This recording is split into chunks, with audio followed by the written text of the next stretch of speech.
Good morning, my name is David Smith. I'm the host of H.A.N, Helping Assist the Next, and we're super excited to give you guys some amazing information that we believe is going to change the trajectory, your professionalism, how you intend to grow, and what you intend to do for yourselves, for your family, and your community. I'm going to bring up Mayor Hunter, and he's going to briefly share with you guys and kind of really get the event kicked off. So, Mayor Hunter.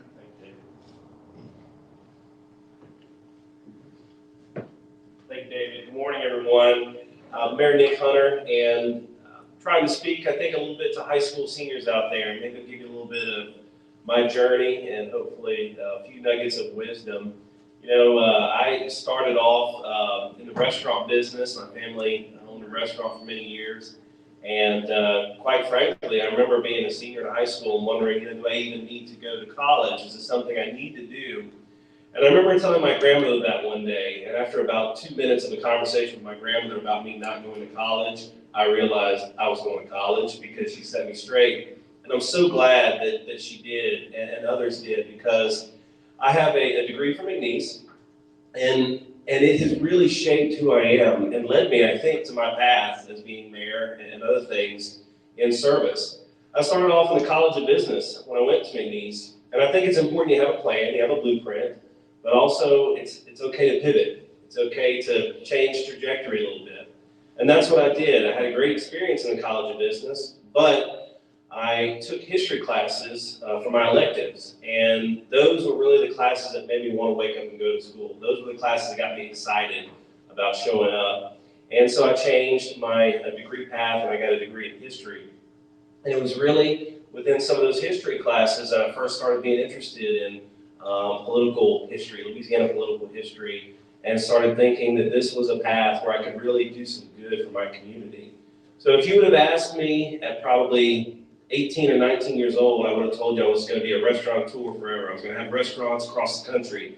And that's obviously not what happened. So my trajectory shifted. I pivoted a little bit when I got to McNeese, and that's okay. It's okay to do that. But I do think it's important you have a plan for yourself. I think it's important that you're very focused. And some post-high school education, I think, is essential. And some people may not like hearing this, but I don't think that has to be a 4-year college degree. But some post-high school education or training skills is essential right now in the workplace. It's a very competitive workplace out there right now. And rightfully so, a lot of people are demanding more for themselves as employees, and that's an okay thing as well, but it does mean that right now in the city of Lake Charles, for the jobs that are available, there's a lot of layers into gaining a job that's really going to set you up, a career that's really going to set you up. We have been through a lot in this community over the last couple of years, but even with all that we've been through, there are still ample and quality jobs in this community, and that's something that there are some communities in this country that can't say that. So right now in Lake Charles, if you want to make a career here, if you want to raise a family here, there is the opportunity for you to do that and make a good living, but having that post-high school education, having that post-high school experience in some type of training is going to be very important for you to get some of those quality jobs. So to high school seniors out there today, I would say I know it's a very interesting time to be a senior. I know the last couple of years have probably not been what you thought your junior and senior year is going to be in high school. But if you made it this far and if you are graduating, then that means you've got some staying power. So stick with it, and I highly encourage you, whether it's Sewellup, whether it's McNeese, whether it's another option outside of Lake Charles, get that post-high school education. And then if you do go somewhere else, I don't ever tell anybody not to go somewhere else to college, but just think about coming back to Lake Charles, because we need some of y'all to return and bring those life experiences and bring that education back here. So God bless you guys and good luck. Thank you. Thank you, David. Thank you so much. Thank you again, Mayor Hunter. Everything that he said serves amazingly well.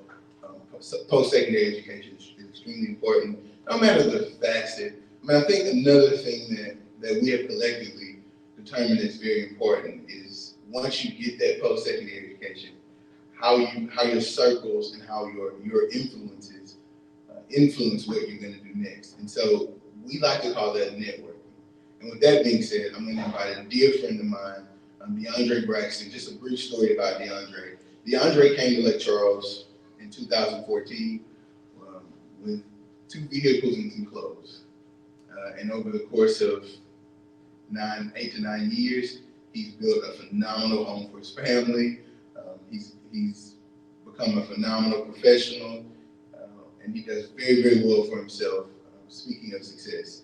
And I personally believe that a great deal of his success is due to how much he networked. And so he's going to share with us for a little while about the importance of networking, just some tips to help you as a professional, a future professional, networking and then getting yourselves in great positions. So, Deandre.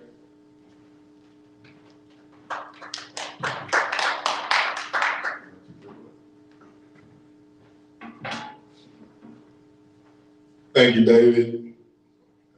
My voice is so deep, I know. Again, my name is Deandre Braxton. Very excited to be here. David had me come, I want to say 2 years ago, and speaking on the same topic of networking. We met some amazing young boys and girls here last time. We had some future LSU baseball stars in the audience and future scholars and musicians. It was a fantastic time, so this is a great thing that he's putting on for you guys down here in the community of Lake Charles. I'm a native of Natchez, Louisiana. I attended Northwestern State University, majored in business administration. What I do now, I'm a general sales manager for Benoit Motors Automotive Group. We have right at 5 stores for us right now. So we have two Ford stores, Nissan, Chrysler, and we have a used car dealership we just purchased as well. But we're speaking on the topic of networking. And so I was speaking with one of the owners of the dealership yesterday, and he asked me, what was I going to speak on? I told him networking.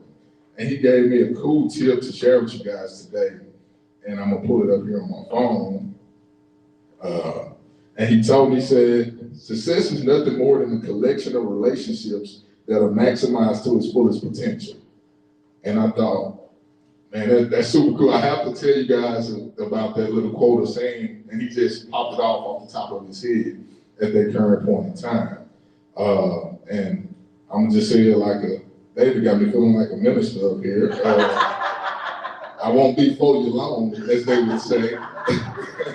So I'll share a couple of things. I'll share my story with you guys along the way of how I've been in this business right at 9 years, if you want to say so. I started off fresh out of Northwestern. Me and David are part of the same fraternity, Kappa Alpha Psi. And as soon as I got out of school, one of our fraternity brothers reached out to me, quote unquote, networking. And he asked me, said, what do you want to do after school? I told him, I said, man, I don't know. I'll probably apply for a few different jobs and see which way that I go, because business is a wide field. So you can never know where you'll land at in business. So I had a few different angles that I wanted to approach, but he told me, say, hey, come to Lake Charles, apply for the dealership. I said, man, I don't want to sell no cars.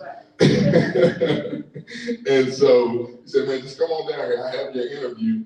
I have an interview for you tomorrow. I said, okay.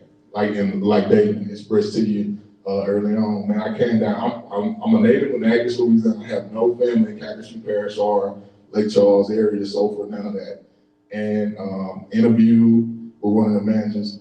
You love me.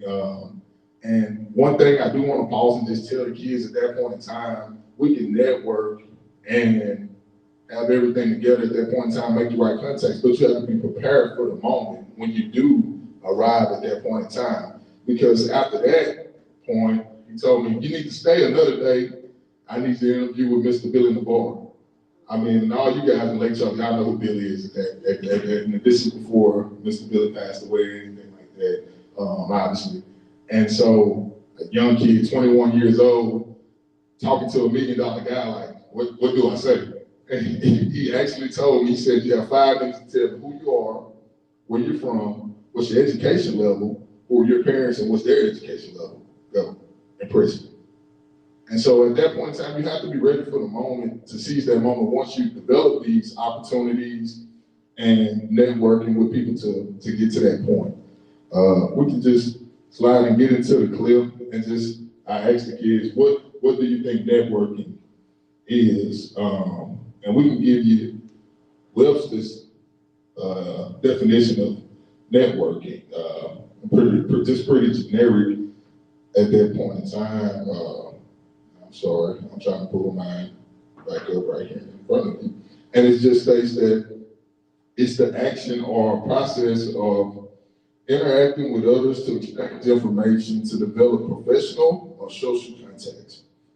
And so that's just a broad definition of just saying it's building relationships with people that you can depend on along the road, because you never know at one point in time where something can be valuable to you. And it's a two-way street, because just as much as my brother called me and said, hey, Deandre, I need you to come speak, I may need David to say, hey, David, come here, I need you to come do some things for me as well. You know, man, I came to Lake Charles, and I go back to the story, like David said, with owning a car and my clothes in the back of it and slept on this man's couch for a month straight until I got my own apartment, because that's a relationship and a bond that we created at that point in time. You know, so you just have to depend on one another, and you never know where or when that relationship may prosper, that you can pick and choose at that point in time what's useful for you. And you have to be open to being used as well on that. And we can click to the next slide. When is the best time to network? And you know, me personally, what I always say is always. There's just no actual answer for that. If I'm anywhere in any building, I'm going to talk, I'm going to speak, and just be a social butterfly. And you know, I'm going to network, let people know what I do for a living. And not only am I into the automotive industry, I actually have personal business as well. So we're connected in all kinds of different demographics that you may not know of. And the only way that you would know is just by talking to people and meeting them and seeing where can you guys connect and work in just a different avenue. And our next slide, if we click it, it states where to network. Here, we're in church now. You can network in church, social clubs, sporting events. Me and David have been athletes all our lives.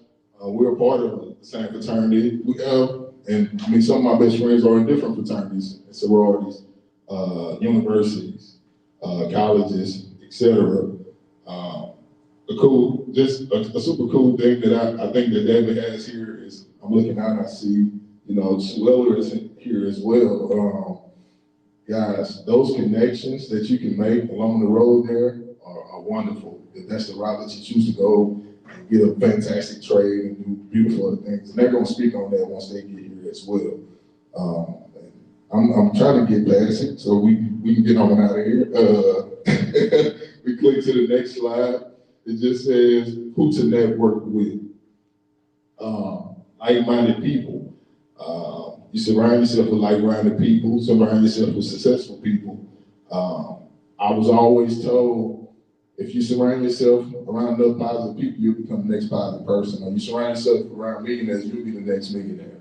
That's all. Whatever you choose to do. If you choose to be an NBA player, NFL player, you want to be something, try to put yourself in the building around those type of people, to where if you surround yourself with enough of them, I promise you, you'll be that person. So surround yourself with positivity, and you'll be that next person that you are trying to be or trying to mold yourself into becoming.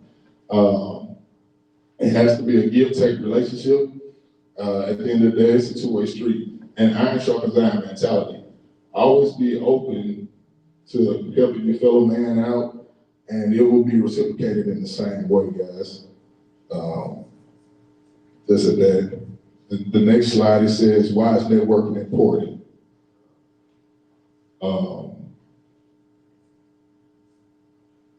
So I think networking is an important tool to use just along the way when you're developing business relationships, or even if we're just talking about you taking the next step into life, into college, why is that important? The person that's sitting next to you in a classroom, that could be your next, say if you guys are in politics, that could be the next mayor that just left here. Or that could be your next senator or anything else like that. You make the connections that are around you. My best friend is an accountant.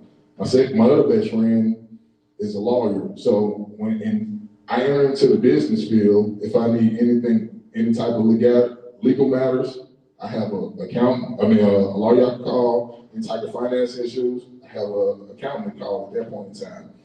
So you never know where you can develop these relationships and networking tips at that point in time. So I just want you guys to just build relationships when you go to college, or when you're going to, you may not go to college, but wherever you're going, be open and learn things that you need to learn. And just building relationships with people is very, very important in this world. Again, so like I said, I wasn't gonna be before you long, and I'm out of here, and I greatly appreciate the opportunity, and just thank you guys.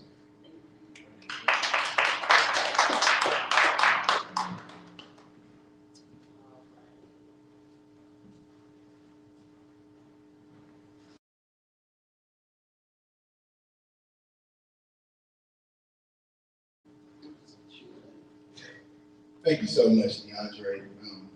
Quite a bit of the things that you said rings really true for some of the things that I've done, especially having you here. It's just a product of networking. And so the collection of your friends, your circle, determining your success means just a lot to me. It just kind of reminds me of my dad, of things that my dad and older parents would say: show me your friends, and I'll show you the future.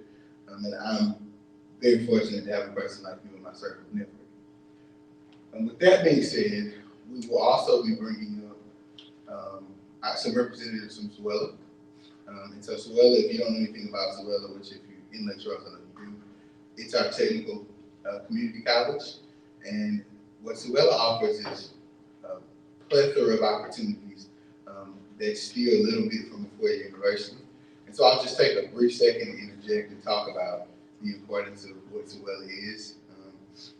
If you're not a four-year student, if you're not if going to Nice or a four-year university isn't up your alley, up your lane, so Swella offers you an opportunity to get some education, to get some stability, and then get working a little quicker. I have a ton of friends that went through Swella and they're very, very successful young men, young women. And so if this is a route for you, please pay attention. And then if you have any questions as we're streaming or even in present, ask those questions, get those questions to us so that we can answer them, and then definitely make sure if this is the route for you, follow up and then follow the processes to go to it.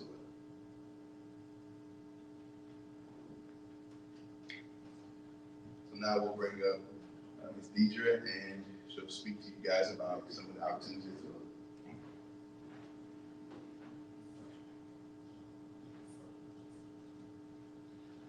Thank you so much. My voice carries, so I'm not so sure I'll need this. I may or may not need it, but my voice does carry. Good morning, everyone. I am Deandre Walton, the Assistant Director of Recruitment and Career Services with Swella Technical Community College here in Lake Charles. And I've also have my colleague with me, Ms. Anya, who will also say a few words to you from her basis, from her standpoint of what she does at Swella, which is from our workforce division. We're just so happy to be here. Swella has been in the community for many years. Swella is always in the news. We're always in the news for really good things. And I'd like to talk to you students about your options, if you have options for what you want to do with your career. And I've got a little PowerPoint here, and we'll kind of go through it, but I'll do more just talking to let you know what Swella has to offer. Okay. Our chancellor at Sewella is Dr. Neil Aspinwall. He's been at Sewella, I've been at Sewella 10 years, and Dr. Aspinwall and I came in around the same time, so I do call him my twin. So he's a very fine gentleman, and if you're on campus, he's continuously walking the campus, so he's always a joy to be around. So he is our chancellor. In my department, which is recruitment and career planning, my boss is Mr. Joseph Laverne. He is the Director of Recruitment and Career Planning or Career Services. And I'll talk a little bit more about career services because that is incredibly important as well. And then again, Deandre Walton, I am the Assistant Director of Recruitment and Career Services. A lot of students or potential students ask, why Sewella? Why do we do what we do? And for first and foremost, just a couple of bullet points. Sewella is one of the fastest growing community colleges in the nation.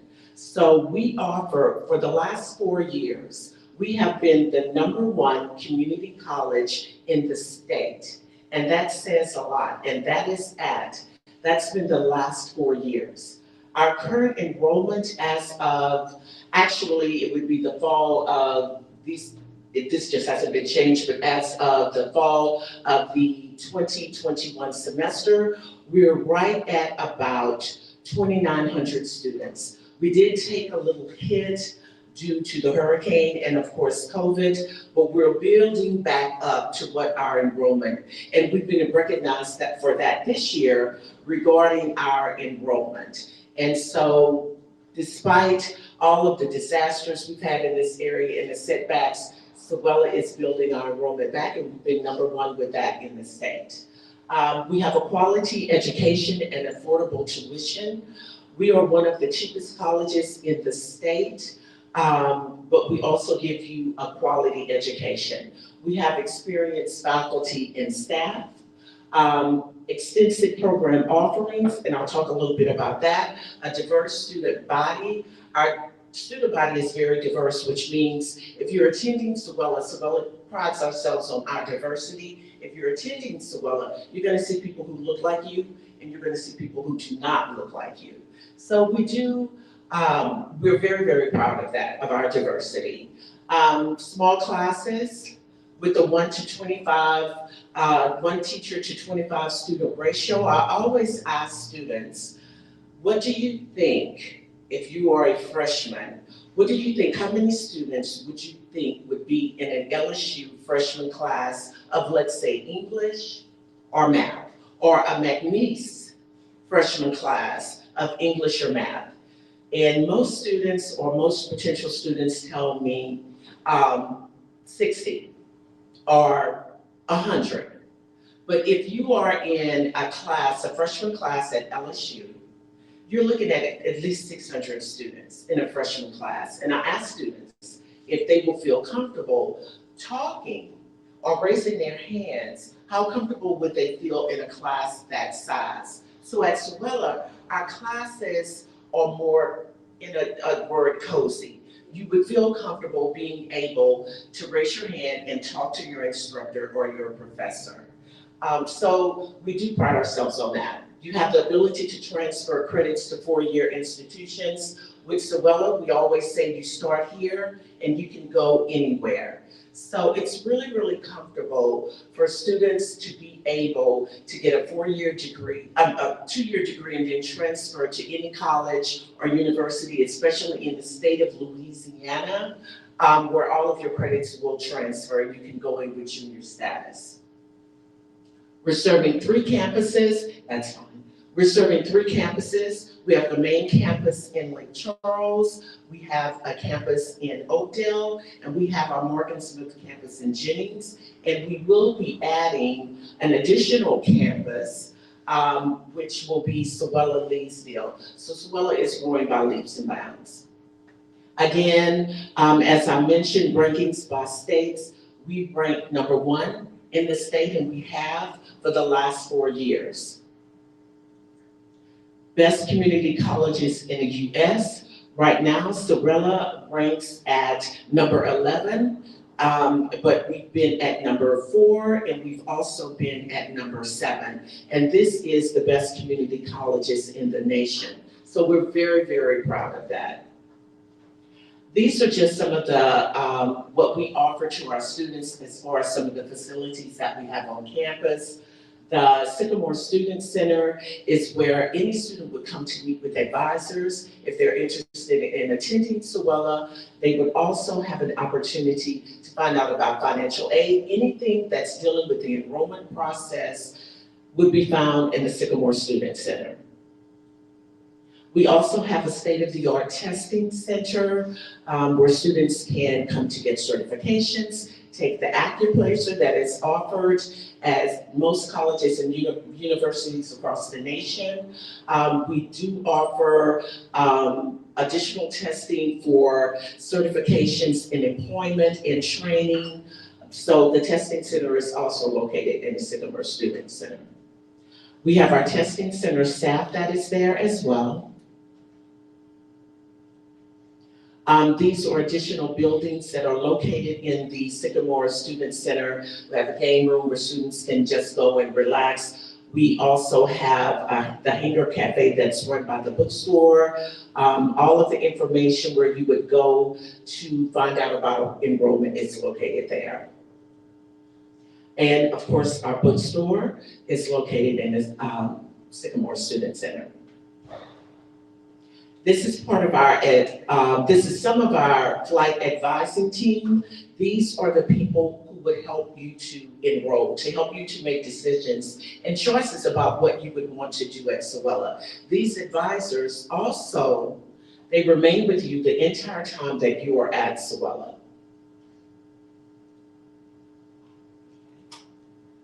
Student organizations. I am a certified professional resume writer, a certified career coach, and a certified employment interview professional. And I hear employers say all the time, they want more than just your resume that says what you've gone to school for and what you graduated in. Employers want to know that you got involved in college. So I tell students, don't just be a spectator, get involved. And Sorella has tons of organizations. They're involved in the community. So we ask that you get involved. It does look good on your resume and it makes a difference. Also, there's our Sorella Student Life. We do have a Sorella Student Life page, and we always ask to like us on Facebook to find out more about what the organizations and events will be at Sorella. We are the only college or university in Southwest Louisiana that has a Veterans Center that is exclusively for our students who are veterans. And we're really, really proud of that.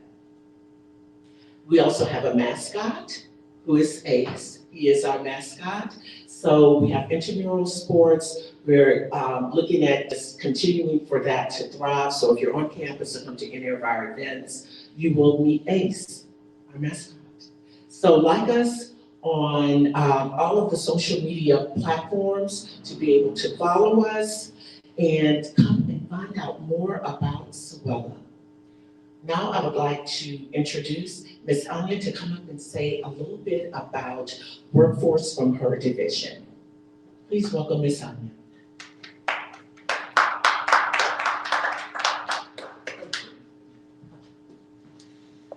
Good morning, guys. My name is Anna Denison. I'm with Sorella Workforce Department. What we do is we're still with the school, but we try to talk to the industry, to the employers, to see what kind of work, what kind of people they need on their businesses around here. So that's what we try to focus on. We do short-term courses. You can come, take one of our classes, see if that's exactly what you want to go for or you're not. Another thing that I don't think we've mentioned, when you think about going to college, you always think, how am I going to afford it? Well, let me tell you, there is tons of programs in the state right now that can help you with that. So you don't have to worry about graduating and having this huge debt and having, to work to pay for your school. So just come see us, give us a call, check our website. We have some fun stuff for the summer if you want to find out about our culinary programs. We're having some culinary cooking, summer camps.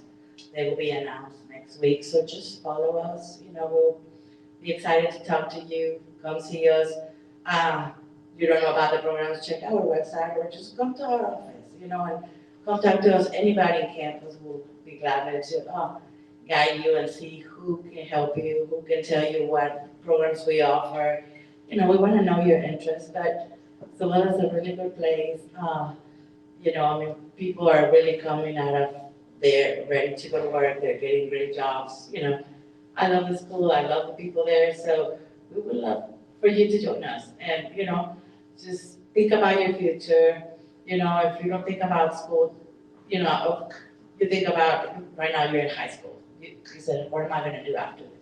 Come talk to us. Even if you're not sure if you want to go to college, come talk to us. We will not try to convince you. We will show you what we have. And I think it would be a great opportunity for you to explore your future and to join the Tigers. So, thank you. Thank you.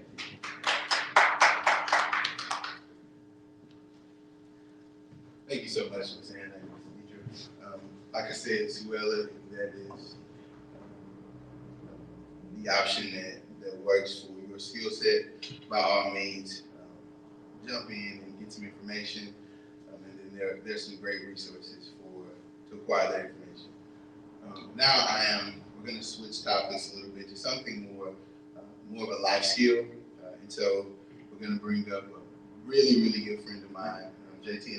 Joshua and I have been friends for since 2012, a little bit before 2012. And he has helped me tremendously develop some skills and just get some knowledge to help me on a great financial trajectory. And I know that this may seem like a topic that could be potentially over your head, but as he and I spoke, one of the commonalities in our conversation was this: if the information that he's going to share today would have been shared with us at your age, it would have definitely changed our lives and helped us make much better decisions throughout college than some of the poor ones that we made, specifically the financial poor decisions. So JT's going to share some amazing information with you. I can't call you Joshua. I call you JT for real. So welcome, Joshua Thomas.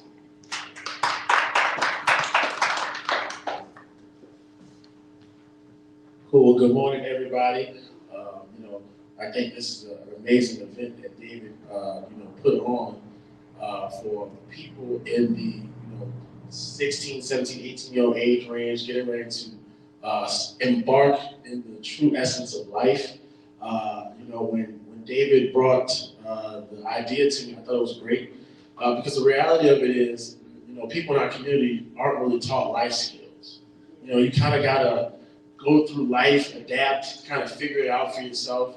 But we're taught formal education. Go to school, get education, get a degree. You're taught to work for somebody, but important life skills, intangibles that really will help you set out to whatever career path that you want to have.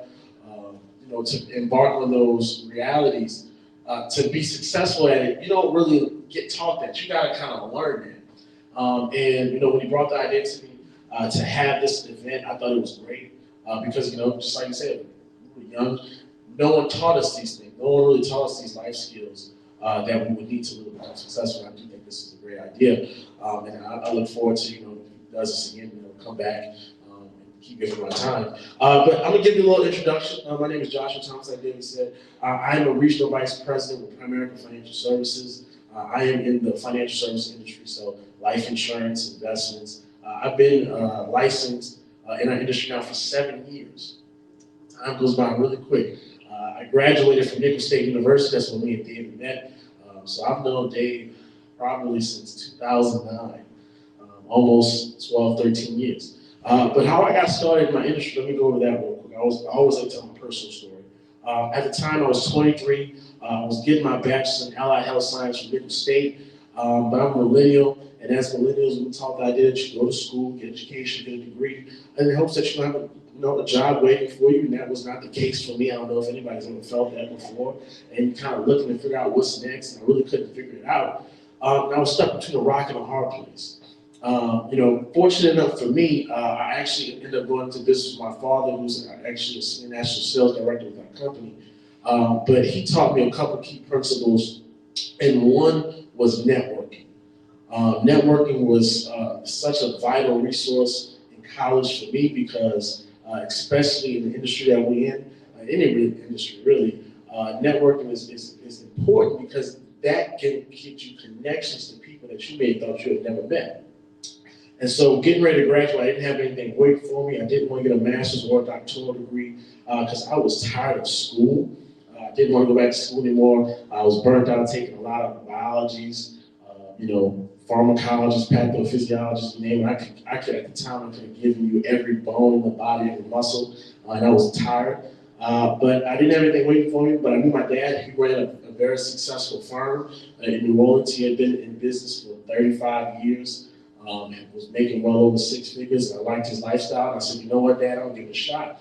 And I fell in love with the aspect of teaching how people do with their finances. A lot of information that I help my clients with as far as investments, making the right financial decisions. Majority of people in our community never learn this information. And I have clients from age ranges of 23, 24, 25 to 55, 60.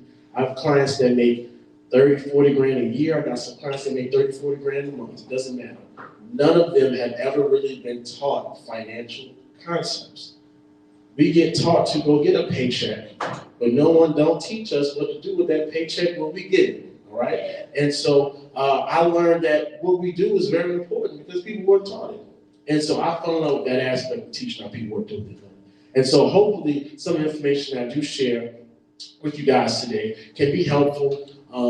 I understand everything that you receive is not always meant for you today, but you could use it later on down your life, right? So if you can, go on the clicker, you can go to the next slide for me. Somebody's going to skip that one. Yeah, skip that one. All right, so let's talk about a couple of financial challenges that we do face in our community today. I think one of the key components is understanding where we are in our lives, what our community looks like. And I got a couple statistics to go over that. The first one, look, 78% of all full-time workers live paycheck to paycheck. 78%, not 20, not 30, not 40, 78%. More than half of Americans have less than $1,000 in savings. They can't handle a typical emergency, whether it be a broken cell phone, flat tire. We live in South Louisiana. We got to run from hurricanes. You guys here in Lake Charles area had to have a big hurricane that was 2 years ago. If you don't have the financial means to evacuate things like that, people will be devastated. I'm born and raised in New Orleans. When Katrina happened in 2005, a lot of people stayed, not because they wanted to, they didn't have a choice.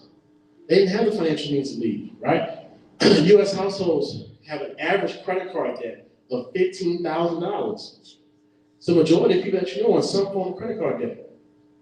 Nearly 48% of U.S. households don't have enough life insurance. Life insurance is a very important topic. Not one that's not talked about enough, but it's very key to building wealth. And then more than half of all workers have less than $25,000 saved and invested for retirement.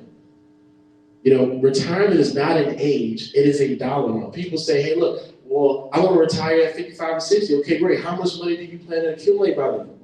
Because if you don't have the financial means, you can't retire. There's a difference between retiring and stop working. Big difference, all right? If you can go to the next slide for me, please. Right? So let's talk about 3 reasons why people fail from a financial standpoint. I used to wonder, okay, why do people in our communities not know about money? The information is out there, but why does it look like my community, they can't get ahead? It's hard for them to save money, invest money. They put money in mattresses and stuff like that. Like, why do people in my community not know about finances? And I found out it was for 3 simple reasons. Number one is that we go throughout our whole life and we never get a financial education. Think about it. You've gone through elementary school, middle school, high school, college. If you go get a master's degree, doctoral degree, they're going to teach you about all this stuff. But they never teach you about financial education.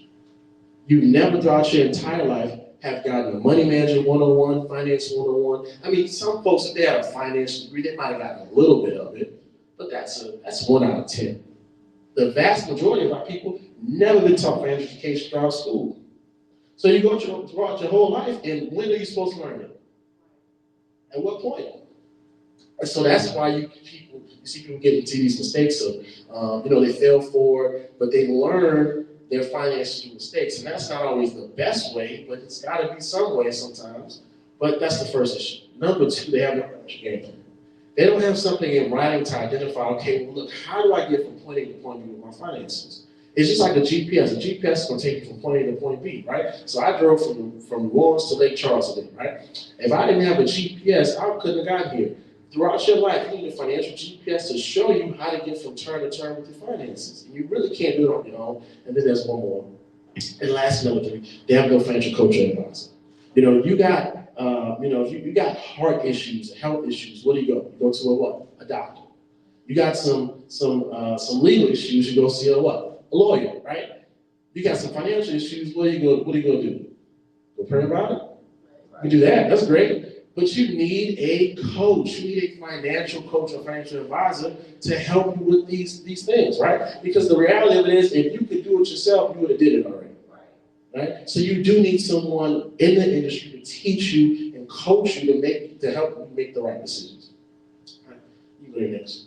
All right. So I teach a couple key principles to creating and building wealth. Okay. Some key components that if you take these, jot them down, use them, and apply them in your life, it can make a big difference throughout your life. Right? The first principle is to pay yourself first. In our communities, we have been programmed to be consumers. People are going to make money, and guess what they're going to do when they make their money? They're going to go spend it. And they make it, and then they spend it, and then they make it, and then they spend it. For example, one of the biggest times of the year when people get the biggest checks of the years, right now, February, March, is typically what? The income what? Taxes. I mean, Deandre works in car sales. I know he knows all about it. They get the income tax, they hauling in it, right? They supposed to get 4, 5, 6, 7 grand. Before they got that money, they said, ooh, girl, we're going to go buy this new car. We're going to take this trip. We're going to go shopping. We're going to go out to eat. We're going to furnish a home. They spent the money before they got their bank account. So what we have to do, we got to pay ourselves first. And here's an example of what we call the high cost of waiting and what it can look like if you pay yourself early on for retirement versus waiting a couple of years. So let's take, for example, we took $200 a month, and let's say we invest that $200 every month, and let's say it average 9%. For 40 years, from age 25 to 65, this is what this could or could not look like. So let's say somebody started at age 25. And they said, okay, cool. Well, let me get started. Let's see what this looks like. And by the time they got to 65, you guys, they would have over $943,000 saved in the rest of their retirement, which is a decent amount of money, because trust me, the majority of people today do not retire with that amount of money. And so this is just a key component to think about this as well, too. I sit down with folks that I'm 30, so I sit down with people in my age range, 31, 32, 33, and they say, man, I'm too young to start thinking about retirement. And I show them this. Let's say they wait 1 year to age 26. Wait, click for the next one. And by the time they get to 65, now they're only going to have age 60. They missed out on $83,000 by waiting just 1 year. Now, let's say they wait to age 30, 5 years later. Now they're only going to have $592. They missed out on $350,000 by waiting 5 years to invest for their retirement. And let's say they wait to age 40. And now they only going to have $225. They missed out on $717,000 by waiting 15 years. So the first component you need to know to build wealth is you got to pay yourself first and as early as possible. Second principle is to bypass the middleman, become an owner, not a loaner. So who are the middlemen in our communities? Click one more time. All right. They're banks, credit unions, and insurance companies who historically give us low rates of return on our money, right? For example, I do all my checking just with Chase Bank. I walked into Chase today and said, hey, I want to open up a savings account. They're probably going to give me like 0.5, 2% rate of return on my money, less than a point. The issue, though, there's something called inflation. We're seeing inflation at a very high level right now. Why? Because gas is almost $5, depending on what you got put in. cost of eggs, milk, all that's going up, right? It's mathematically impossible to accumulate wealth in America today if you save money at the bank at less than a point, but the price of your goods that you gotta buy every day goes up, typically on average though, about 3 to 4%, and right now it's extremely high, right about 7%. You will never be able to accumulate wealth. So what I teach my clients is how, no, go back, I'm sorry. So what I teach my clients is what we're gonna do is we take a percentage of their money, we get it past those middlemen into the global economy where you get a higher rate of return and how you spend your money. One of the key components, you can see this next slide, is making sure you get the right rate of return on your money if you're gonna put it somewhere, right? Money is like water, it's gotta go somewhere, right? It has to flow, it's gonna flow wherever you put it. And if you wanna really make it work for you, you gotta make sure you're doing the right things. The next rule I teach is a rule called the Rule of 72, commonly known as the banker's rule. And this rule was created by Albert Einstein. What this rule is simply going to teach us how to do is how long it's going to take for $1 just to make another dollar, okay? The key is you take whatever rate of return, whatever interest rate that you're getting, you're going to divide that into 72, and that's how long it's going to take for your money to double in value, all right? So let's say, for example, a client comes to me and they say, hey, look, I want to invest $10,000. Right? They got $10,000 cash. They say, look, I want to do something with it. And let's say, okay, all right, we take 3%. Go ahead, click once for me. And let's say we divide 3 into 72. Well, that 10 grand is going to double every 24 years. So at the end of 48 years, we're only left with $40,000 in cash. It's not really a whole lot of money over a 48-year time period. Now, let's say we bump it up to 6%. That 6% is going to double every 12 years. So at the end of 48, we're left with 160. A little bit better, but still, they ain't doing it for me. Now, let's say we do a 12%.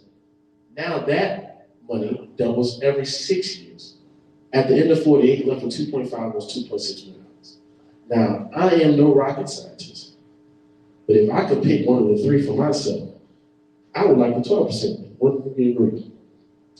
The issue is people do not know how to get to the 12%. So take this for example, right? We just talked about if you save your money at the bank, it's less than a point, about 0.54%. So you take 0.54%, divide that into 72, that's like 140 years. Last time I checked, we not living that long. So you gotta make sure with the money that you do have, you gotta get the best rate of return on that's possible. And you gotta make sure where it's at. So if you take just a look at, the example here, it's really not about it's about the money, but it's more about the rate of return because nothing changed in these accounts. The thing that changed was the rate of return. It's the same 10 grand. But over time, it was the rate of return that makes the big difference. Okay, good, next slide.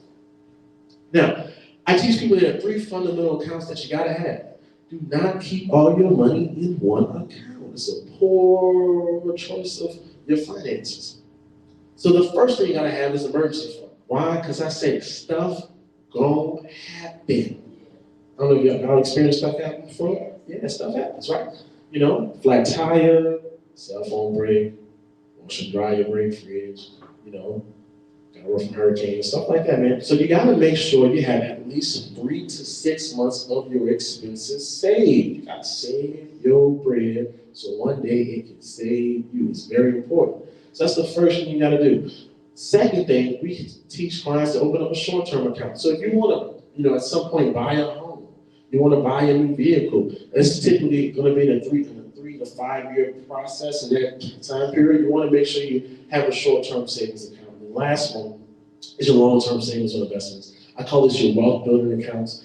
This is important because there's 2 reasons. One, we house retirement, very key. As you saw on the first slide that I talked about, how important retirement is and starting off as early as possible. So you want to make sure you're doing that. There's great ways to do it tax-free as well. A lot of people don't know that as far as investing for retirement, great ways to get tax advantage and tax-free investments. And then as well, we help plan for kids' college education. If we got some juniors and seniors that are on here watching on this live broadcast, you guys are going to get ready to embark on college soon. The cost of college tuition is high, right? And so one of the key components that your parents could do, if some parents on here watching, is to make sure you plan for your kids' college education, and you can do those things tax-free as well too, Because right now, if you want to go to in-state school in Louisiana, it's probably about 40 to 50 grand. And probably the next 18 years, it's going to be more like 100,000. And so, due to inflation. So you want to make sure, if you can't pay for the entire college tuition, maybe you can pay for 25%, 50%, something. But the way in which you do is making sure you invest for the long haul. Those do fundamental accounts. I think there's one. Okay, cool. 2 more slides. And so that's the wealth creation side of what needs to be done as far as, building wealth. But as well, one of the key components that you got to learn early on is how to protect your income.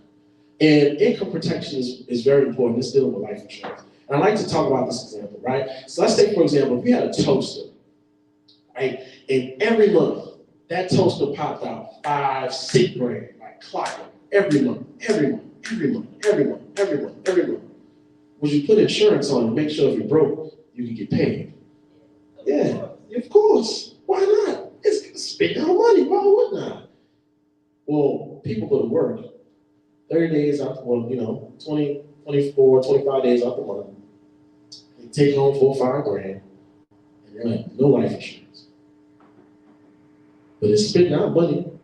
So you would insure a toaster that spent our money, but you go to work 5 days out the week, 40 hours a week, but don't have any life insurance, just in case something happens, that your income get replaced. Go to the next slide for me.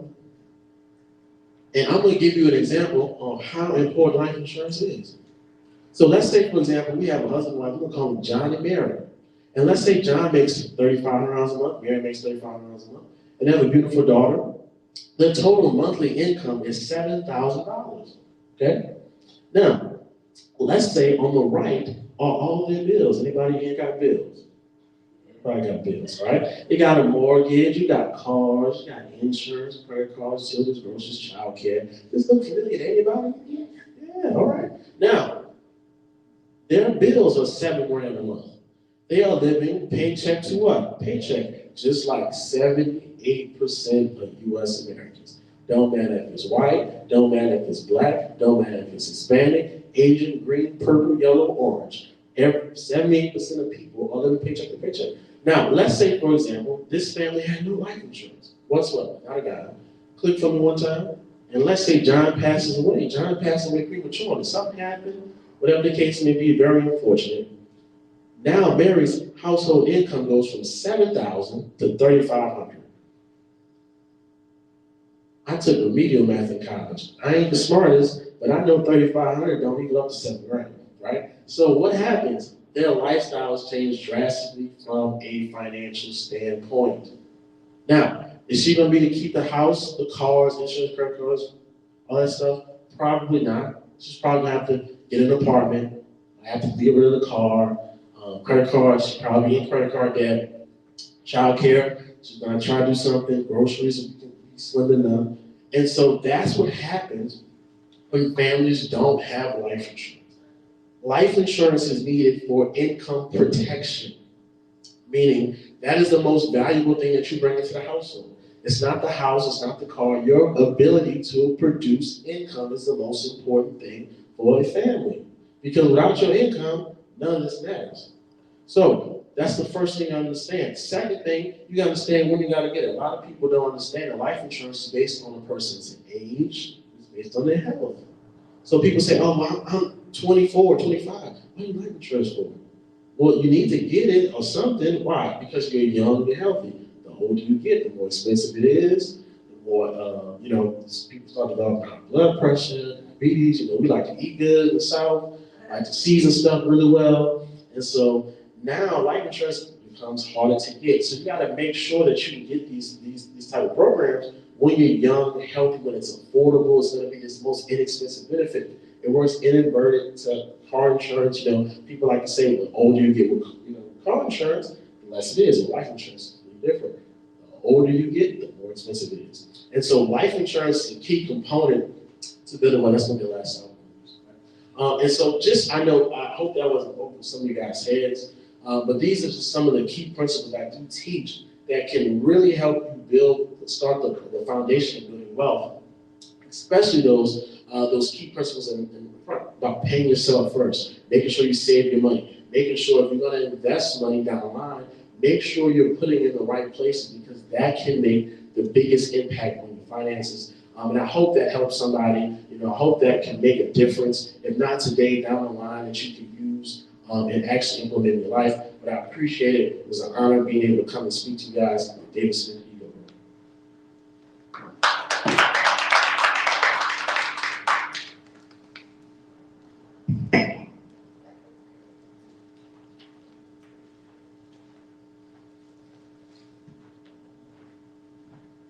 Thank you so much, JT. You gave some great information that I know that as a senior moving into high school, if I had some options to make some different financial decisions, I believe that I would have, simply because of the surefire plan that you rolled out as far as retirement and things that will help me and the family that at that age that I desire to have. At this point, we're going to take a brief intermission. If you're still watching with us, we have compiled a list of Q&A. And so we'll just post a few questions and answers that I think would really benefit your child. And maybe if you're watching this at home, this gives you an opportunity to share with them and just have a brief conversation about some of the things they've heard. We're going to bring up two more people. One to talk about time management, and just that's such an important component of college and even professional living. And then finally, an entrepreneur who's just developed an amazing business from grit and hard work. And so those two individuals will be sharing with you. So just pay attention to our Q&A, and this is an opportunity for us to kind of grab a bite to eat and then let you guys have some dialogue at home.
Welcome back, guys.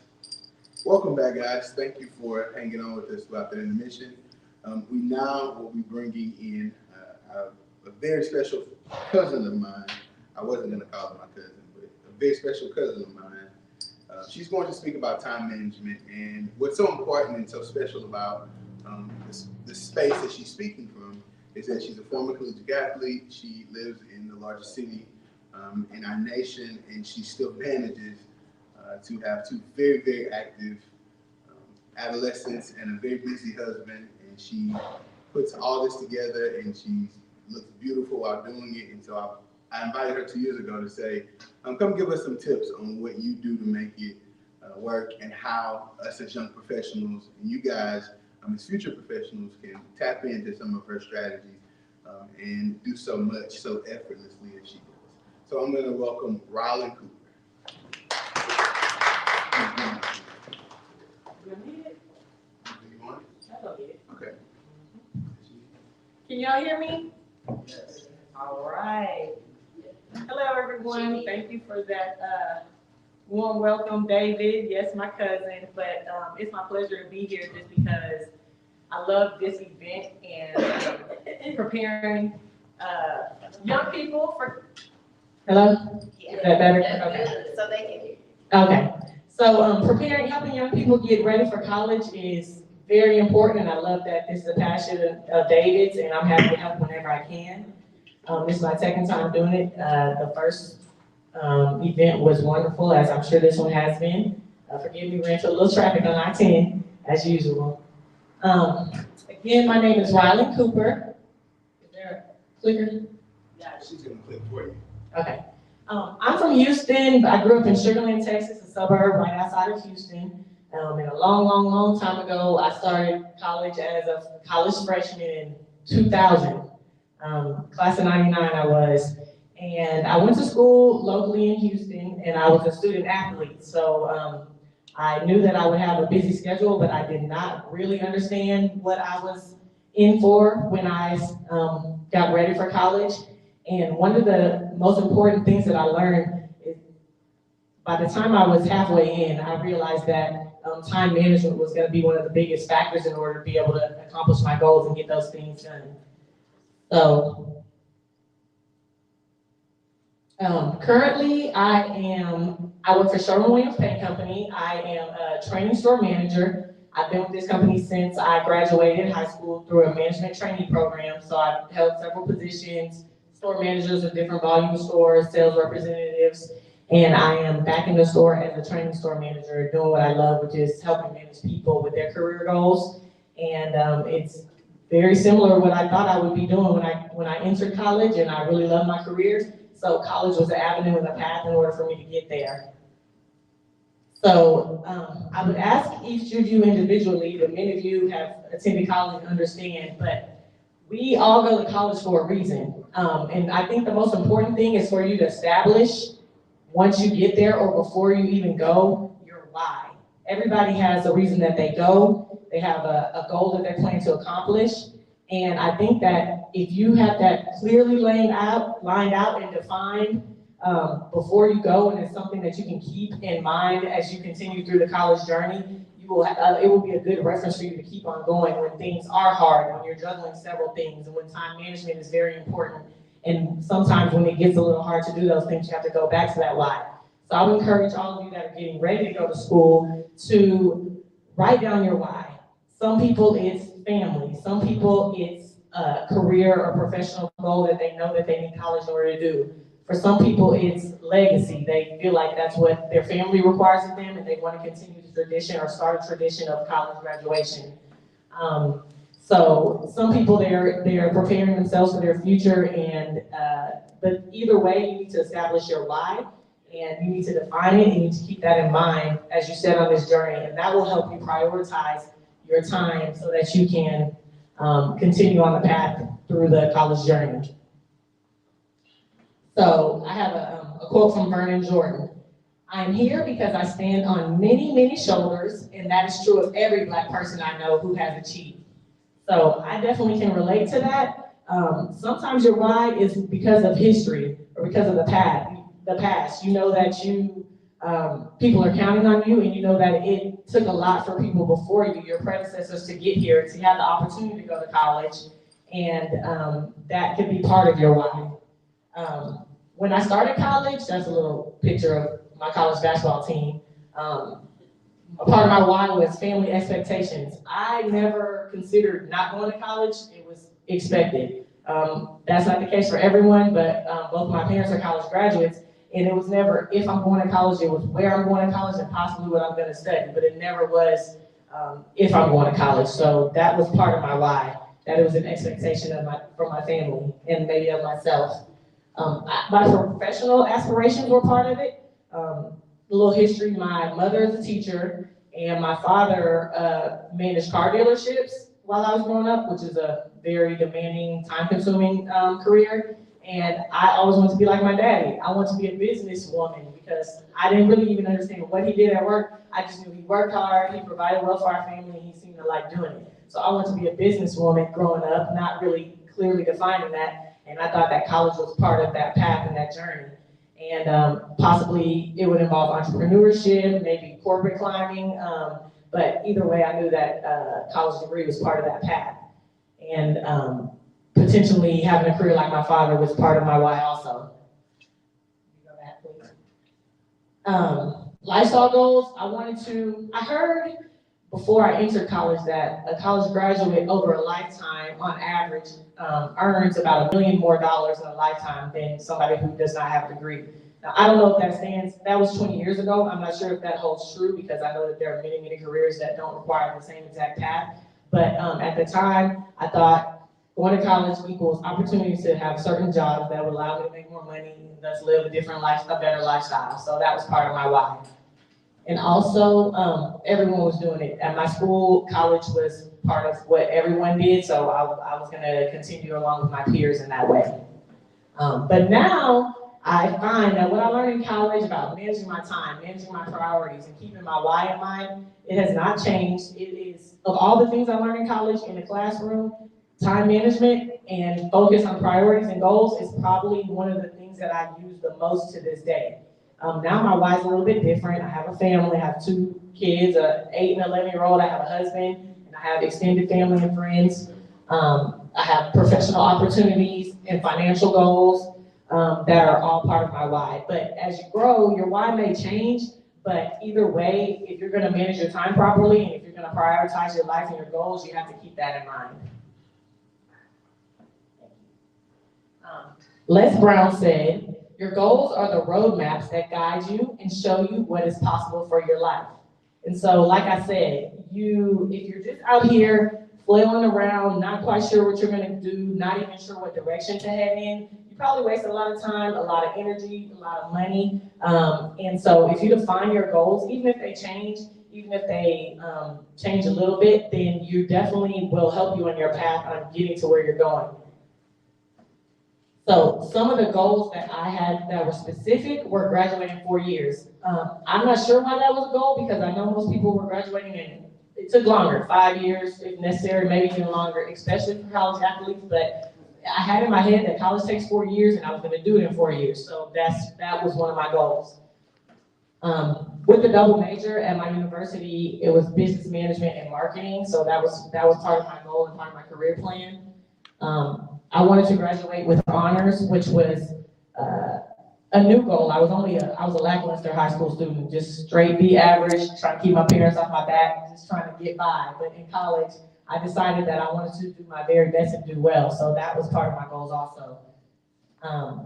Some people, your goals may include being a member of a fraternity or sorority, maybe because that's part of what you see as your college experience. Maybe it's what your parents did and one of the things that you look forward to when you got ready to go to college. For some people, you may have a goal like, I'm gonna graduate without student debt, which may change things like where you decide to go or your timeline, but that could be part of your goals.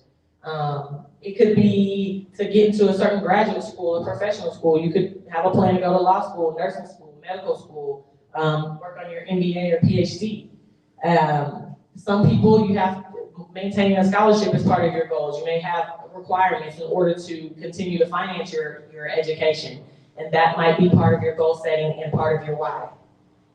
You may have other factors. You may be raising a child or helping your parents with your siblings, and that might be part of your why or part of one of the factors in your goals for your time management and your prioritizing. And also, many people work some part-time or full-time while in college, and that might be a requirement, and that might be part of your prioritizing and your why. But you have to keep this in mind, consider all those things when you set your goals. I would recommend you write them down. If you want to be artsy about it, make a vision board, go back to it, but writing that goal down and keeping all the factors and all the things that are important to you in mind when you make that goal, that's important. So Zig Ziglar said, time can be an ally or an enemy. What it becomes depends entirely upon you, your goals, and your determination to use every available minute.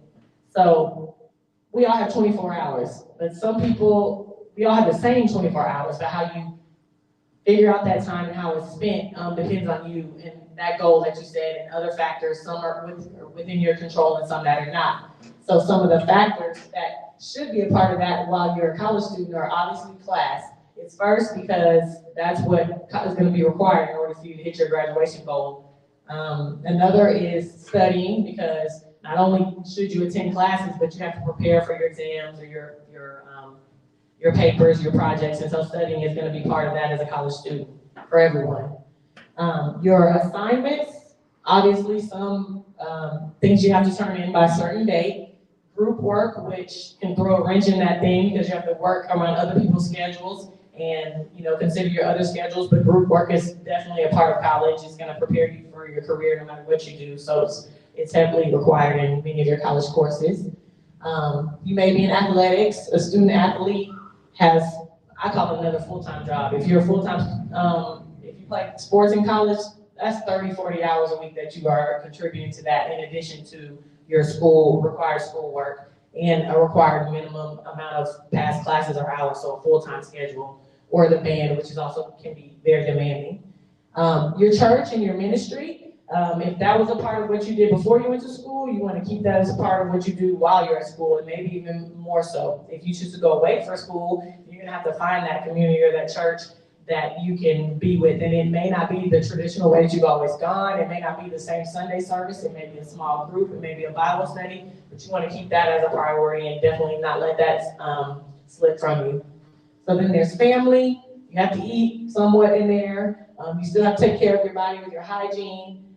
You may be able to continue to be involved in the community. Many people have to work. Social life, because what's college without social life? That's often a part of it. Sometimes it becomes all-encompassing, but hopefully it doesn't eclipse the class and the studying part.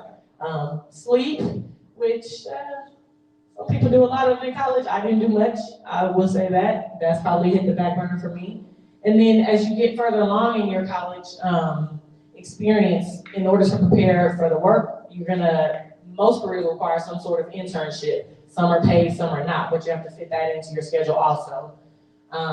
Your fraternity or sorority, taking care of your body and working out, and relationships.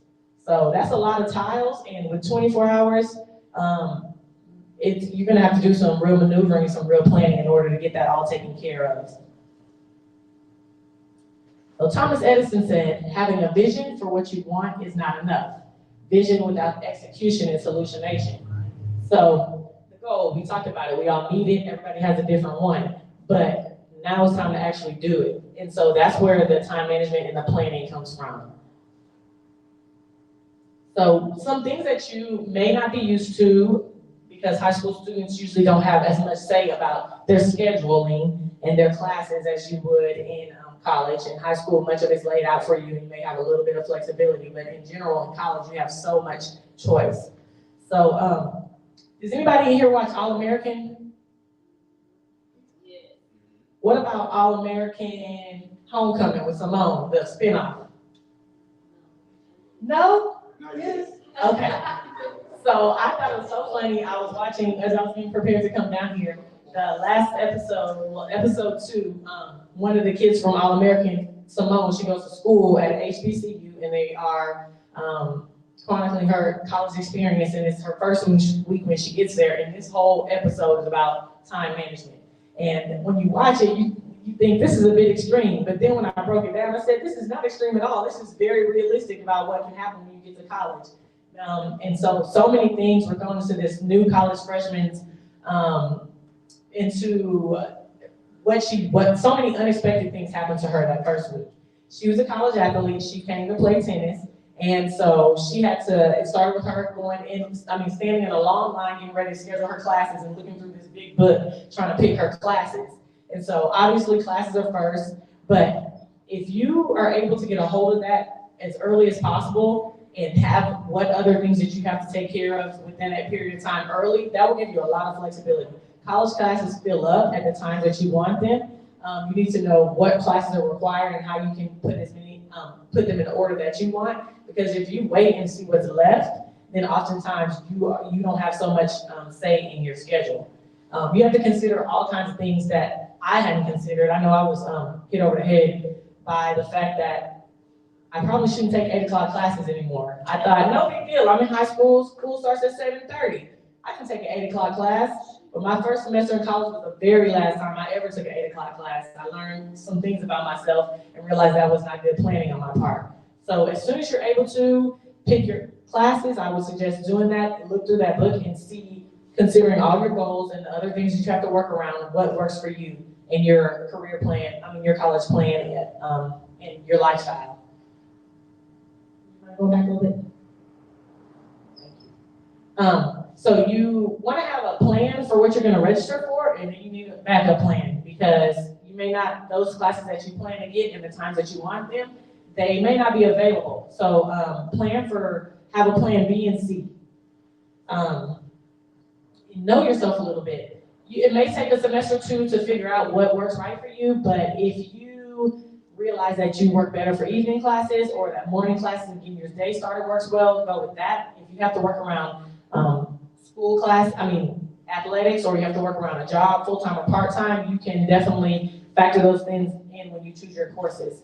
And also have some grace with yourself in choosing your course load because you may want to partner some demanding classes with some classes that are a little bit easier for you so that you don't have such a heavy course load and you overwork yourself and don't have the ability to do well in the classes that you pick for yourself.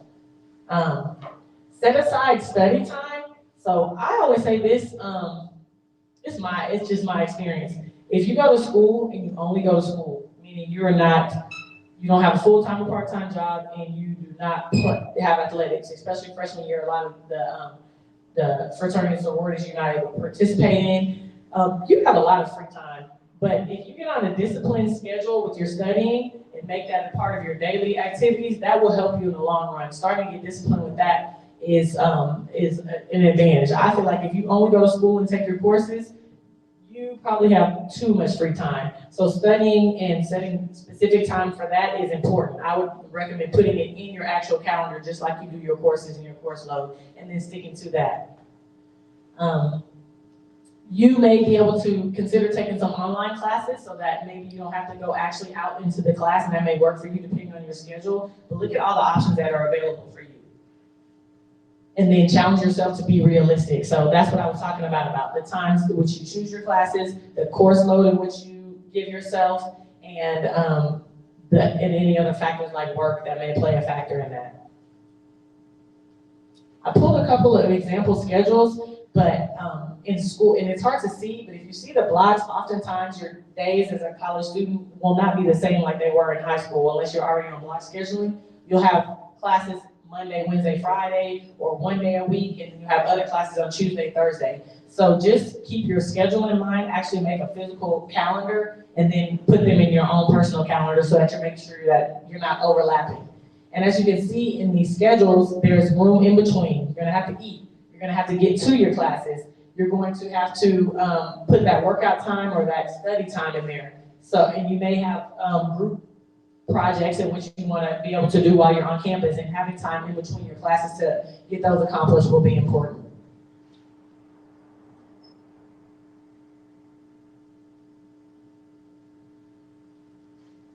These are some of the things that come with organizing your tasks. There's just organizing your tasks in your day, prioritize them in order of importance, schedule time, on your physical calendar and add Christians to your schedule. So in the All-American spinoff with Simone, I thought what stood out to me when she made her college classes, what happened was she got there and she made her schedule for her classes. And then she also had to sign out for court time for her tennis practicing. And also she had a group project that she had to complete. And what happened was she did not do well on this. She was unable to get the court time that she needed. She couldn't schedule proper group time for her group project, and then when she went to study, her friends went to party. And also, one of the things that may or may not be important to you as a college student is she came to school on the first day looking busted. Like, she didn't have time to get her outfit together, her hair was a mess. She even got flagged on the school website for looking like trash on the first day. Like, it was just bad all around. And so the way that she was able to bring it together was she had help. So when you get to school, establish your network, but her friends, her glam squad, they came over and got her hair together. They made sure that she was ready to go and her outfit was right for the next couple of days because she was bad. And also she had a friend who helped her get court time that was after hours. It was late, it was at night when she had to end up getting that taken care of. And so I would say that if you go to school at home, keep your village close. And if you go to school away, then establish another village because you will still need help and you will still need people around you to help you get your tasks done. Definitely don't be an island when you're out there. Here's a few resources. Tony Robbins said, you do not lack resources, you lack resourcefulness. So oftentimes resources are all around you, but you do not take advantage of them or you don't know that they're around you. And so that's something that you should establish when you get to school immediately. You should have an advisor, an academic advisor, and if you play sports, an athletic advisor, someone who helps you keep you on track to know what's required to meet your goals. You have friends ahead of you, even if you go to school with somebody who went to school before you. They may tell you, hey, if you want to take a certain class, take this professor. She probably is going to be a little bit better for you. If you take this professor, it may be harder than it has to be. So go ask people who have gone ahead of you and get their advice so that some things don't have to be as hard as they would be without that advice. Use your calendar and your resources. When I went to school, we did not have smartphones. We did not have tablets. I think I had a flip phone. And we wrote it down on like an agenda, like a book. And now you have all the digital resources that you could ever think of. So it's all at your fingertips. So make sure to use those things. Auto alarms, you schedule your alarms for the whole week so that you don't have to, if you accidentally fall asleep without charging your phone, then you still will be okay. Like there's little things that you can do to keep yourself from failing, to prepare yourself for success. And then, I don't remember what I was talking about for Instagram, but that can help you, that can be your news portal to figure out what's going around in your campus, with your friends that are around there to keep you up on what's going on in your community.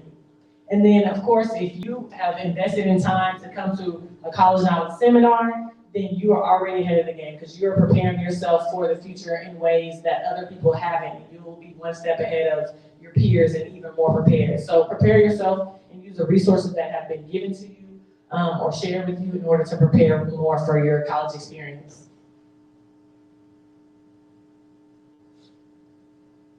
And so there's a few lessons that when I talk to people who are getting ready to go to school, lessons that I feel like I shouldn't have had to learn, somebody should have told me, I'm gonna go ahead and tell you. Always go to class. I remember when I found out that that wasn't necessarily a full requirement. In high school, it's expected. You pretty much go to class, otherwise it's called skipping, so you know you're doing something that you're not supposed to do. In college, you schedule your own classes, and then if you make it or don't make it, it's on you to learn the material or get the material. So some people get into a habit pretty quickly of going every now and then. Some go to class always. If you go to class, not just because you'll be there absorbing the information, but because your professors will know you and remember you, and sometimes you need that little help, and you need to go to them and say, hey, I need a little time, or hey, remember me? And if they haven't seen you, you're not gonna have any pull. But I cannot tell you how many times I got a little extra help from a professor because they knew my face, or even sometimes the top of my head, because I was like this. because I would sleep a lot, but I was always there. Like I always went to class, and that served me really, really well. Sit on the front row sounds corny, but there's no assigned seats in college, and if you're way in the back, nobody knows you're there. But if you're in the front row, you're more likely to keep yourself engaged, and your professors think that you care about what they're talking about, and again, that goes a long way when you need that extra helping hand. Register early for classes, like we talked about. Schedule sleep, because you may fill that calendar up and realize I don't have time to sleep at all, and you do want to recharge. Connect with like-minded people. Everybody's in school is not there for the same reasons that you are, and don't have the same focus or the same goals as you do. So connect with people who you know are on the path and doing the things that you want to get done, because it's easy to get caught up in doing things that are not part of your original goals. Establish a routine. Figure out what schedule works for you. Early classes aren't for everyone. Check the schedule all the way. In school, I ended up taking classes. My favorite classes were 6 to 8 p.m. and 8 to 10 p.m. It's because they had classes that were set up for people who had full-time jobs. And although I wasn't working a full-time job while in school, those hours worked for me. I was more alert. There was not anything really going on in the dorm from 6 to 8 and 8 to 10 that I couldn't miss. And so I would go to school and take those classes, and that worked for me. It may not work for you, but just keep all your available options there. And then one thing, like I said, the things that we'll learn outside of the classroom are the things that I use right now, and managing your time, managing your life, managing your schedule and your priorities are things that you learn in school that will follow you forever. Right now, that is constantly my struggle and constantly my goal. When I get out of balance in life, I go back to a vision or my goals and what they are, and I see if they align, and if they don't fit, then I have to put them way down at the bottom of the priority list. But that's something that I learned in school. And so I just challenge you guys to take advantage of those opportunities to learn those lessons as early as possible in order to achieve your goal, graduate college, and go on to do whatever it is that you set out to do when you begin your journey. I can open up the floor for questions if anybody has any questions about time management in general, college, my college experience, or anything like that. And if not, thank you for your time.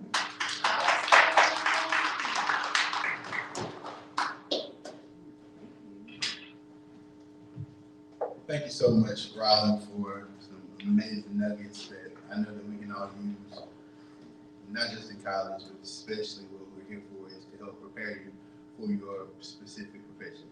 And so now we'll be moving to our final speaker. Dylan is just an amazing, hardworking, successful business owner, as well as many other things. Outside of the profession that she's going to be speaking about today in her entrepreneurship, she's also a speech and debate teacher, and she's currently participating in the state competition. And so she'll be joining us virtually because her commitments have placed her, I guess we can say, in two places at one time. And so now we'll be bringing in a virtual speaker to talk about her business and just the grit that it required for her to join her business. I'm sorry, the grit it required for her business to become successful. So, Dylan Bennett.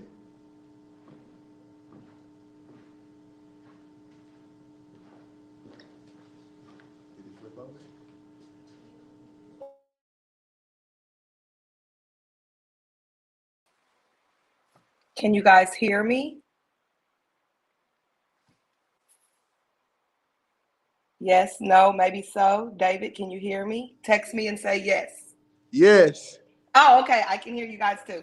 Hi, good morning, everybody. I'm kind of bummed about having to join live, but much like what David said, I'm always in two places at one time, even when I'm not at the state tournament. So my apologies for that, but this weekend I am in Corpus Christi. I do teach speech and debate on the high school level, and I brought 7 competitors to Corpus Christi to compete in the state tournament, and I currently have 2 competing in semifinals, so I'm down to the last 16. So I kind of have a break, so this worked out perfectly. But my name is Dylan Bennett. I own Always Big Balloons. One of my first commitments is school, but my equal commitment is my business of Always Big Balloons. So I'm just going to give you guys a little bit about who I am, what I've done, how I started this business, and a few things that I wish I had known going into this business and also coming out of high school, going into college. Much like I said already, my name is Dylan Moses Bennett. I am originally from Seattle, Washington, but I relocated to my mother's hometown of Benton, Louisiana when I was in the 2nd grade. I love Benton. There's no place like Benton. It's small, but it's big at heart. In the 7th grade, I moved to Orange, Texas, which is right next door, and I continued school from 7th grade to senior year in Orange. Orange is the community that pretty much shaped me along with Benton. I'd like to say Benton molded me and then Orange shaped me. I went to Lamar University in Beaumont, Texas. I'll be the first person to say Lamar was not my first choice. I was one of those people that I didn't want to stay close to home. Lamar was only 30 minutes away from my mom. However, I learned quickly that it's not where you go to college, it's what you do in college. And you couldn't tell me that I hadn't gone all the way across the United States for college because I hardly ever would come home. During Thanksgiving and Christmas break, it was almost like I hated to come home because I had just formed so many relationships at school. Another thing about Lamar University that people like to say is it is a honorary HBCU, and the experience kind of makes you feel that way. So I had a great time at Lamar. I originally wanted to go to Texas Southern, but I ended up at Lamar, and I can't say that I could have found another college that was better for me. And it was just being involved on campus that really helped form who I would become today, and the networking that I would kind of receive and have that would help my business 11 years later. And May 15th, I think it'll be, I've been graduated from college 10 years. So it's been about 14 years since I started college. But I didn't know when I went to college what I wanted to major in. My mother told me I could not be a general studies major, so I had to pick something. So I picked psychology for whatever reason. And that lasted about a semester until I took a public speaking class. And it was in that public speaking class that I found out that communication was a major. And I've always loved communicating. I've always loved being a public speaker. I've always been the person that volunteered to read. I don't like people to read to me. I want to do the reading. So I kind of just fell in line with some really great professors that are still my friends today. And that communication department really helped push me along. Much like Rylan said, I had a goal of graduating in 4 years. And if it meant I had to go to summer school and winter mini sessions, that's what I did so that I could graduate in 4 years. David likes to call me an entrepreneur, but I don't ever call myself an entrepreneur. I'll call myself like a small business owner. I just don't think of myself as an entrepreneur, and I don't think of myself as an entrepreneur because I wake up and get to do what I love. And so that I don't really like to put a title on that. I just like doing what I love.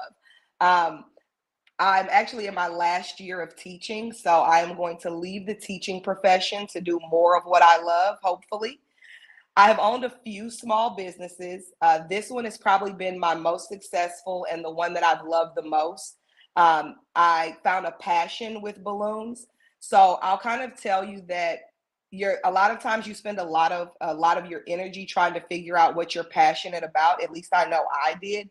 You feel like you have to have a passion about something.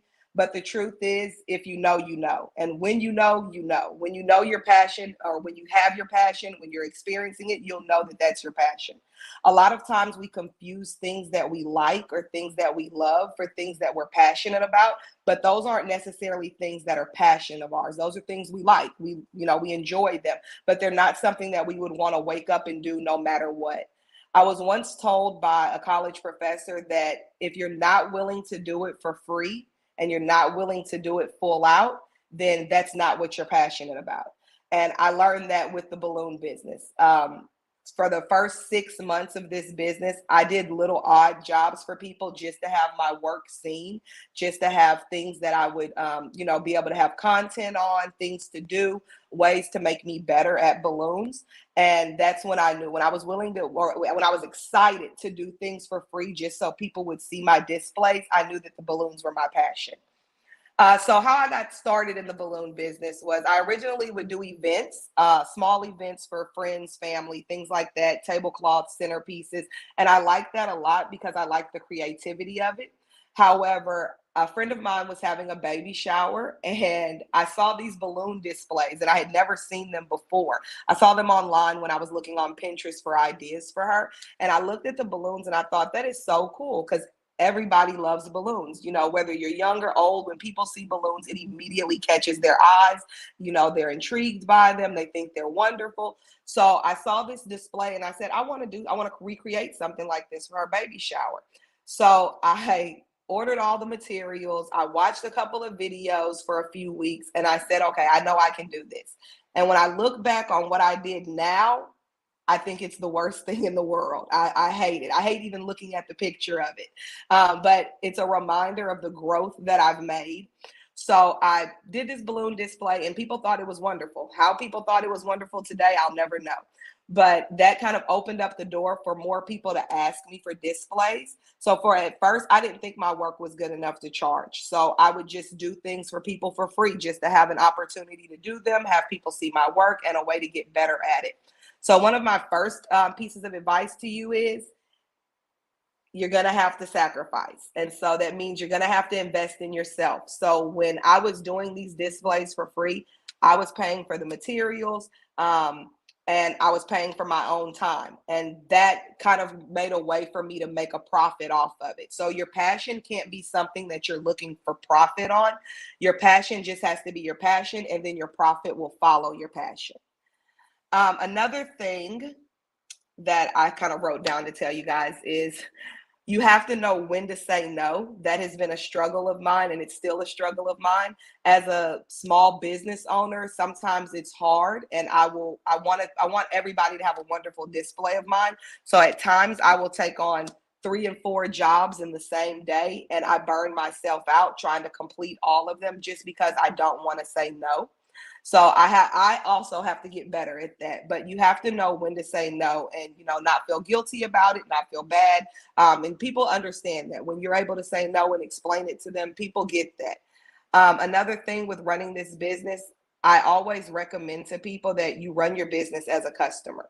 So I know as a customer, there are things that I expect. There's expectations I have, there's things I want, there's things I don't want. And I try to run my business from the customer standpoint always, because I think customer service really comes number one. Customer service is what is always going to keep people coming back to you. So I have repeat customers for pretty much any and every celebration they have because they enjoy the way that I do business. So a big thing with that is you have to sacrifice again. Sacrifice is the biggest thing. So when the pandemic happened, I had maybe 4 or 5 people who were booked and had paid deposits. And I didn't necessarily have to refund their deposits because it's kind of in my contract. But as a customer, I know that that's something I would have appreciated. So again, keeping in mind running my business as a customer, I refunded everybody's deposits. And while I may have taken a loss because there were materials I had purchased, those same 4 or 5 people that I refunded have since then have booked at least 2 or 3 times again with me because they appreciated how I did business. So you never want to get caught up in the mindset of this is a business, I'm a business owner, I'm running a business, but you have to remember that you're catering to a population that is a customer. And we've all been customers before. So you want to run your business from a customer standpoint. I have witnessed a lot of people doing the same thing that I do, especially in the Houston area. There are tons. I'd say, if I had to guess, I'd say at least maybe 200 people that do balloons. And there have been times where I've caught myself feeling like, do I even really want to do this? Like the market is oversaturated. But then I remind myself that even if there's 250 balloon artists in Houston, there's not enough balloon artists to cater to everybody's celebration in Houston, whether it's a baby shower, birthday, graduation, no matter what it is, there's still not enough people. So you have to get out of the mindset of thinking that, there's, 4 or 5 other people doing the same thing I'm doing. much like the Instagram post says, you can give them the recipe, but the dessert still won't taste like yours. So everybody is unique in what they do. So never get in the mindset of, the market is oversaturated. There's too many people doing what I'm doing. I need to find something else to do. No, you just need to find a way to do what you do a little bit better each time. The things that I think have sustained my business this long are, first, my passion. You have to have passion in everything you do, and your passion comes from your love of something. So you pour your love into it, and the profit will pour into you. You have to wake up and hustle. There's days where I don't want to wake up and do balloons because sometimes it's too early, or my hands hurt, or I'm tired, or there's other things that I'd rather be doing. But at the end of the day, there's nothing that I should rather be doing than something that I'm doing for myself. So a big thing that I'd like to say is you can't spend more time building someone else's dream than you're willing to spend building yours. So for example, if I can go to work and work 8 hours a day for my kids, my students, for their dreams and their aspirations, I need to be willing to come home and pour at least that much time into my own business and my own dreams and my own aspirations. And much like Ms. Cooper said, it's hard sometimes, especially with time management. But I also liked where she said you have to find your why. And I agree wholeheartedly with that. And there can be several whys that you find of why you do the things you do or why you do them the way you do them. But I would suggest that the first why should always be you. You should be your first why, because you are who directly benefits from what you do, the decisions you make, the choices you choose, and sometimes the consequences that you endure. So make sure that while you're, writing out your whys and planning out your whys, that you always keep you as your first why in mind. And sometimes that's difficult. I know that it's been difficult for me.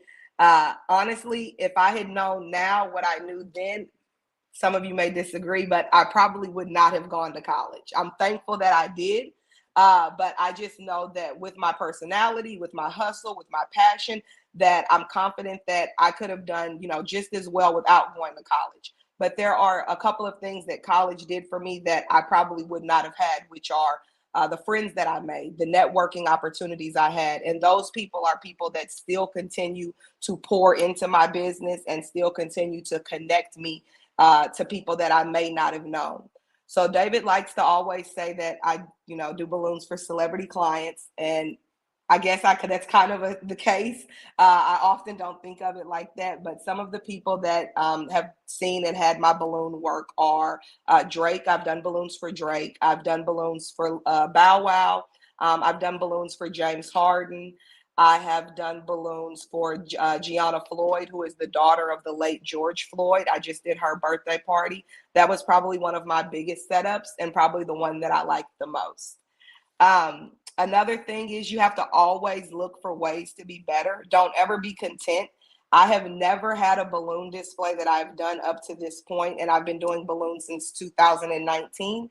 I have never had a balloon display up to this point where I have said, oh my God, this is the one. I love it. Every time I see one afterwards, while everyone may love them, I'm always looking at them thinking, I could have done this. I should have done that. Oh, why didn't I move this there?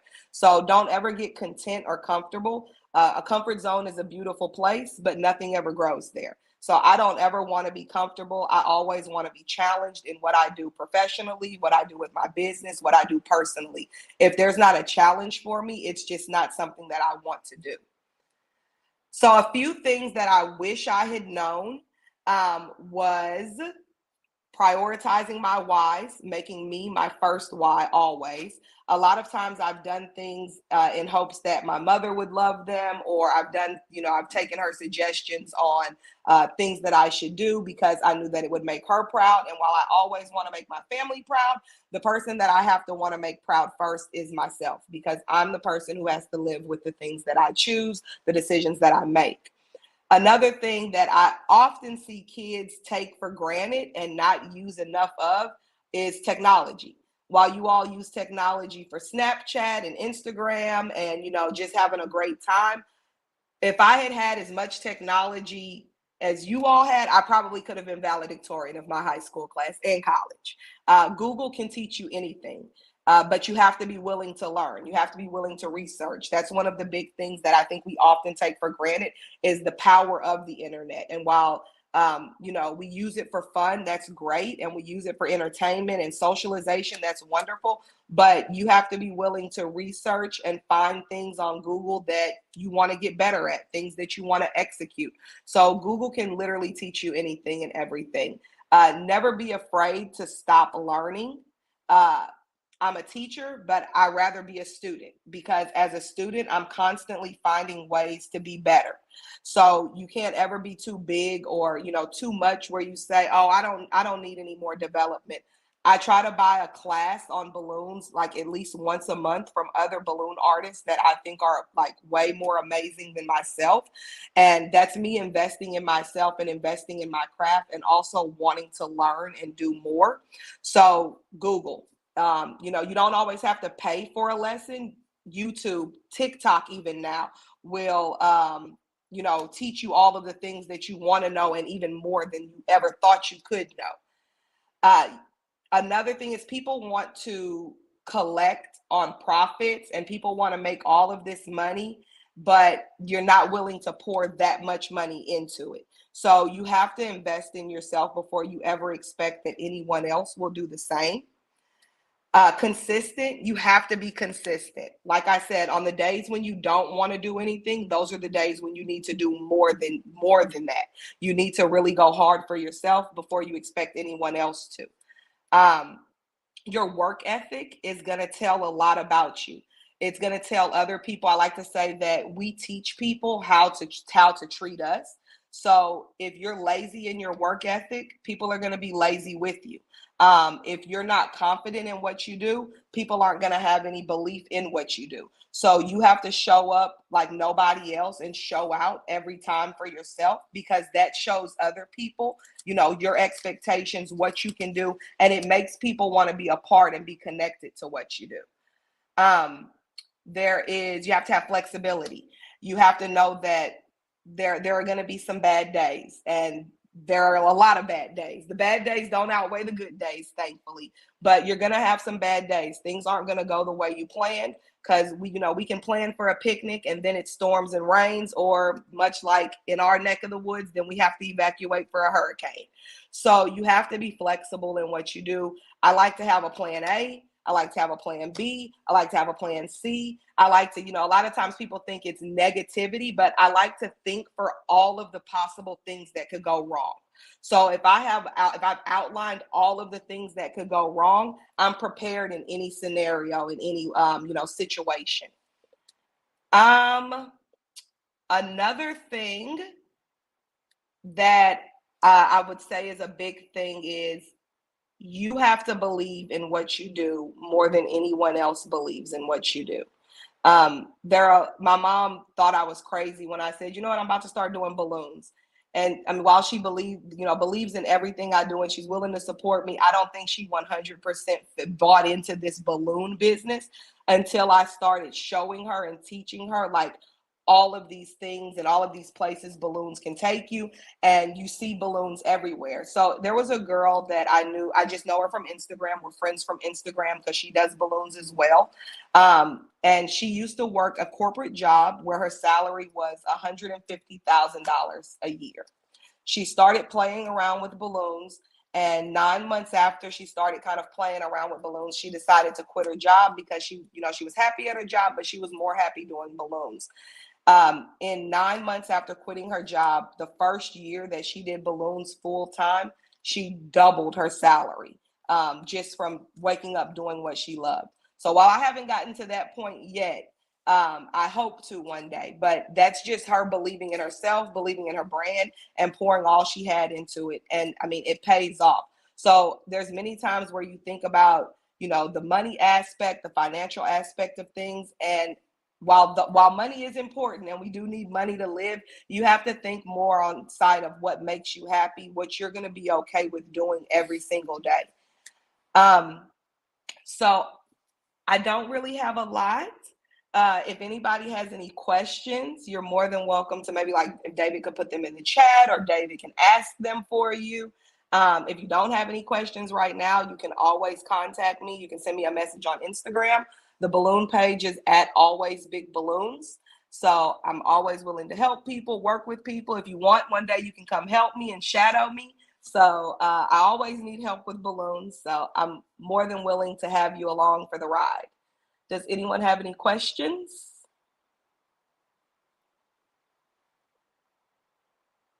No.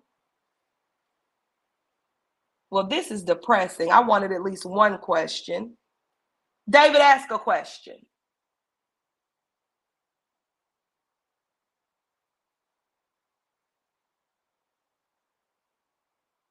No? Okay, well, it was wonderful having me. Thank you so much, David. I am going to go back to my children and see how we are doing in semifinals. So hopefully we'll be in finals in about 30 minutes, and I will keep you all updated.